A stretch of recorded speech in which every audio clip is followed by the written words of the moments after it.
Hi, my name is Gukesh and I'm going to show you my game against Sargussian Gabriel, a very strong Grandmaster from Armenia, in my best tournament, which was 2022 Chess Olympiad. So the game started with d4, which is my favorite move to start with, and I have a lot of experience with it. My opponent replied d5, c4, the queen's gambit. He played e6, not accepting the gambit, and knight f3, knight f6, knight c3. Here I was expecting two options. One was the Ragosin with bishop b4, another was the QGD with bishop e7. And he went bishop b4. And this is an opening where both of us have a lot of experience. We played with both colors, so we were both in known territory. And I chose a very trendy line nowadays, which is queen a4, knight c6, to block the c pawn from advancing, and then developing normally. E3, castle, bishop d2, and he played the most principal move dc4.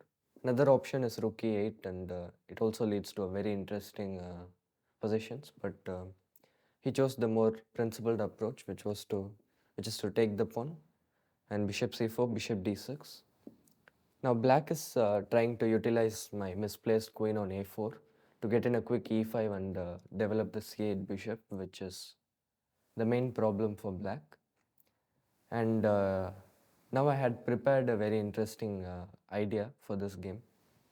So I went queen c2, e5, d takes e5, knight takes e5. And the common move is to take on e5 and bishop e5, f4. And this is a very well-known theoretical duel, and which has been very well worked out for black, and it's equalizing. So um, I had uh, I had prepared this very interesting move, bishop e2, with the point of keeping the tension and giving black an option if he wants to take on f3 or allow my knight to come to f5 via d4.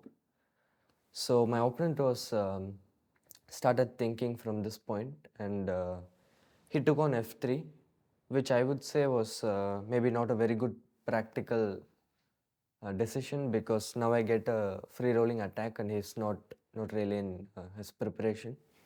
So I went gf3, which was the point of bishop e2. Now I can long castle and use the g file for a strong attack.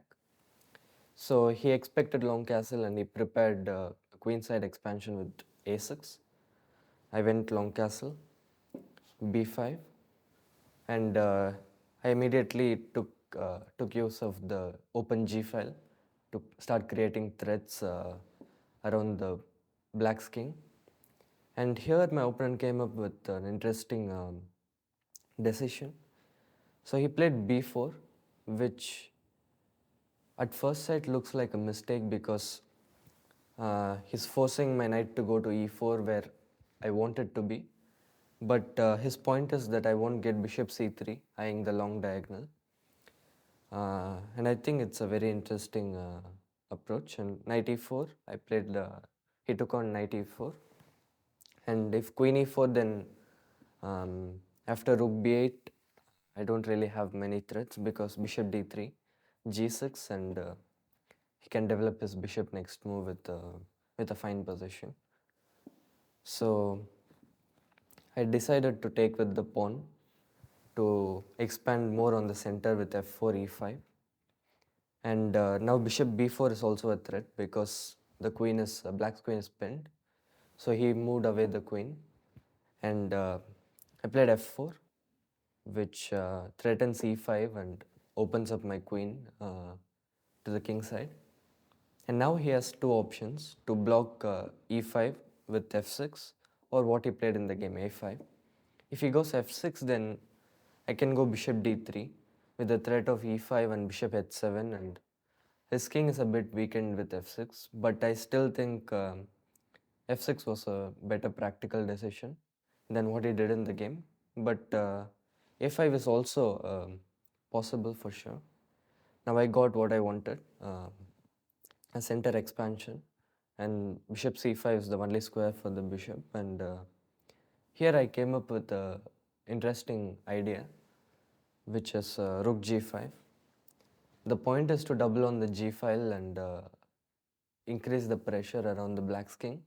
But also with rook g5, um, I'm eyeing the bishop on c5. So at some point I can get an e6 and the bishop on c5 will be vulnerable. So I thought rook g5 was a very interesting move, and he played a logical move, bishop a6, trying to develop his rook with a tempo.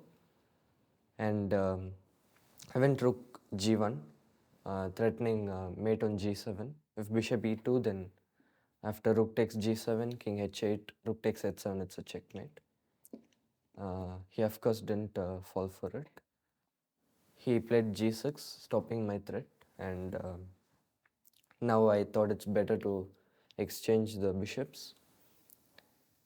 And now I played a move which was kind of the point of rook g5, because now I'm pawn storming his king side, and he can't take the pawn on e5 because of fg6 when the rook on g5 is hitting his queen. So he went bishop a7, just moving the vulnerable bishop out of the way. Which bishop a7 was, by the way, a mistake. He should have gone rook c6, trying to defend his bishop and also moving his rook out of a6, which was quite vulnerable as well. And it's still a very complex position with chances for both sides. But after bishop a7, I had a very strong move in this position, which was king b1, to get out of any troubles on the c file. And now I'm threatening queen c4 with attacking the rook on a6 and also threatening fg6 when his king is pinned.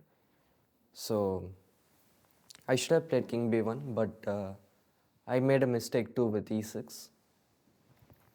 And he had a very interesting option to keep the game going. At first it looks like very scary for black, but he should take the pawn on e6. And when my plan was to take on g6, he should just go h6. And now the g file is blocked, so my attack is not as strong as it seems. And if I give black a couple of moves, he'll start play of his own. So he should have played fe6, but it's a very unnatural move to make. So he just stepped out of the danger with king h8, which is a very logical move, but is also a mistake. And now I played king b1 to stop any kind of queen c5 threats in the future. And here he took gf5 with the idea of just clearing the pawn tension, but he missed a very strong tactic over here. And I was very proud that I managed to find it, which was bishop takes b4. Now with the idea of clearing the path to the queen to g2, and he took the bishop on b4. I went queen g2. Now I'm threatening rook g8, checkmate. So he decided to exchange the queens. And after queen e4, fe4, here comes the most the point of my sacrifice with bishop b4, which is e7. And now he has to move the rook, and I give a check. Rook j8, king j8 is forced. And now I managed to make a queen. And white is completely winning, but the game went on for a couple of moves. He went king g7. I went queen e5 check. Queen a8 was a bit stronger, but queen e5 I calculated it was good enough for a win. He went rook f6, blocking the check. And if I take on a5 directly, then he can take on e3, and it should still be winning, but it's unnecessary counterplay for my opponent. So I gave a check first. He can't move his king, so he has to block the check. and I take the pawn. Now if he takes the pawn on e3, I give queen c3 and he loses the bishop. So after queen a5, he went rook g1 check. I went king c2, rook g2, king b3. So after king b3, the threat still remains. He can't take the pawn on c3, pawn on e3 because of queen c3 check. So he played bishop b6, attacking my queen, and I played queen e5 check to win the pawn on e4. He went king f8. I played queen h8 check, king e7, queen h7. He still can't take the pawn on e3 because I can take on e4. He went rook e2, queen e4, and here he realized that he's going to lose his rook, because if he goes to the d file anywhere, d6, d7, d8, I have queen d3 check, winning the rook on e2. And if he goes king f6, I have queen f3. So king f8 is the only move, and here I played queen b4, and my opponent resigned because of if he blocks the check, I win the bishop. If he moves to the g file, I have queen g4 and queen e2. If he goes king e8, I have queen b5, winning the rook. So with queen b4, I wrapped up a very nice win, one of my favorite games of my career, and it was also a very important win for my team. We were playing against Armenia, and I won the game, but unfortunately we lost the match. But still, it was a very memorable game for me. Uh, and yeah, obviously this set up my momentum for the next couple of rounds, where I again won and made 8 out of 8 in the Olympiad, which was a historical moment. So surely a very memorable game for me.